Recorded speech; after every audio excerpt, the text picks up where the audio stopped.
So today we're going to talk about consciousness and that feeling of being unseen.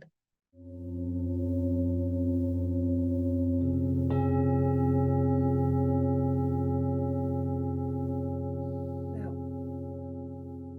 in non-duality, we hear a lot about the witness, which is witnessing that higher self, or that place where we are free of this life and witnessing it sometimes as if from above, or the observer, which is that feeling of being watched, which Alan Watts talks about.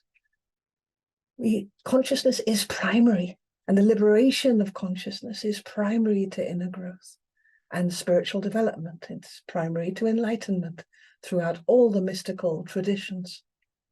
And yet, as we begin to go inside and realize and practice the freedom of this consciousness outside of the forms of thoughts, feelings, emotions, or physical sensations, as we begin to become conscious of consciousness, or through spiritual workshops or non-dual satsangs or retreats, what can come forward is an incredible feeling of deficit, the suffering of being unseen, as if there's nobody there, as if we are ignored, untouched in who we really are, disconnected, isolated, unheard. Now, this suffering, the suffering of being unseen by those out there, maybe it's the teacher doesn't see us, maybe it's our parents, maybe it's our friends, but it can come like a lightning flash, this sudden horror. Nobody's there for me. I am utterly unseen. And often, if you slow it down, it arises like a thunder just after we touch a place in our essence of quality or uniqueness or preciousness. Now, this place of inner quality, this intimate place of your own essence, your own precious uniqueness, this place has, in the past, suffered this feeling of not being seen in a short, sharp shock, maybe as a baby, maybe as a child that was ignored, maybe in areas of being pushed away or rejected because mom or dad or brother or sister or friends were not there in that moment to embrace us into the world. And it's quite a suffering. It carves something like a borehole in the psyche where we bottom out into this feeling of dark night lostness.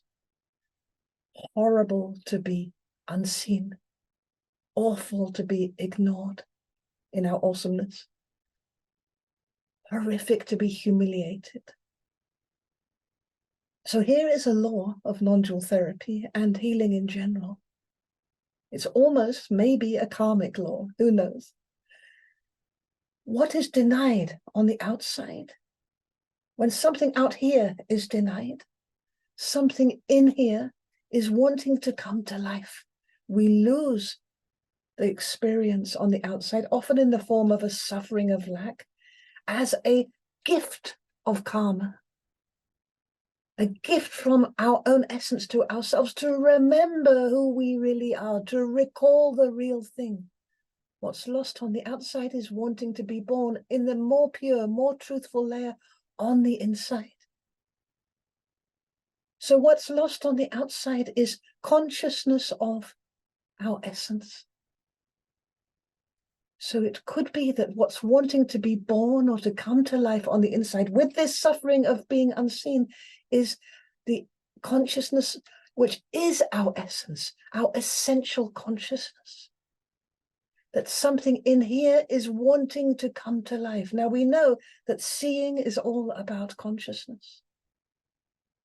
And we know this law of karma, that we will become blind so that we can develop inner sight. We will become deaf so that we will truly listen within ourselves. We will become isolated so that we can truly appreciate the value of the belonging and the intimacy which can never be lost. So it is with being seen. Our being, our essential being, is alive. It is able to see. It is sensory. It wants to open up in sensing the whole world. It wants to be seen, but it also wants to see. It wants to become conscious. It wants to come to life. Therefore, when you are suffering this feeling of being unseen, being ignored, being unheard, this is an invitation directly, first of all, to be kind with this feeling, to be grateful for this feeling, because it's reminding you of who you and what you really are. And then, secondly, to become that, to move on behalf of the essence, on behalf of your love, to stand for the quality, to stand for what is pure, even though it might feel vulnerable, to stand for what is precious, to share it outwardly, to let it be seen, to let itself see, look at the world through the prism of your own essence. Look at a tree. The essence in you greets the essence of the tree, essence to essence. Look at the cloud, the blueness of the sky, the infinite sky.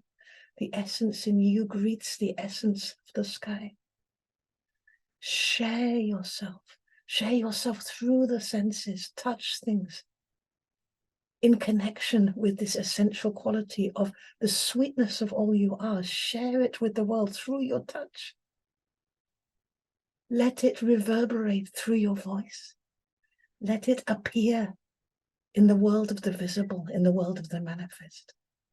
And then you'll find you have such compassion for that suffering of not being seen and ignored, whether it's inside yourself or whether it's inside the being of a family member. It's a compassion that says, yay, come home, come home, come home, wake up.